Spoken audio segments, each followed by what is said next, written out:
મુનિ સેવાશ્રમના જનેતા શ્રીમતી અનુબેન ઠક્કર તીવ્ર આધ્યાત્મિક તથા સેવાભાવ ધરાવતા અનુબેન સામાન્ય સ્ત્રી હતા.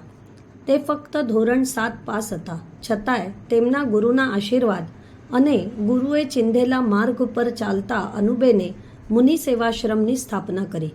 ગોરજના નિર્જન ભૂમિ પર 1978માં એક ઝૂંપડી બનાવી આદિવાસી બાળકોને ભણાવવાનું ચાલુ કર્યું. 1982માં એકમાંથી 2 ઝૂંપડા બન્યા. ધીરે ધીરે લોકોનો સાથ મળતો ગયો અને નિવાસી આદિવાસી શાળા ગૌશાળા થઈ. ડૉક્ટર વિક્રમભાઈના સાથથી ત્યાં દવાખાનું ચાલુ થયું. મોટા મોટા લોકો અને એનઆરઆઈ લોકોનો સાથ મળતા જ એક પછી એક સોપાન સર થયા અને આજે મુનિ સેવાશ્રમ 300 એકરમાં વસેલું કુદરતી સૌંદર્યથી ભરેલું સર્વ સગવડ સાથેનું વિશાળ સંકુલ બન્યું છે. સમગ્ર સમાજ માટે કોઈ ભેદભાવ વગર અનેક કલ્યાણકારી યોજનાઓ અહીં ચાલે છે.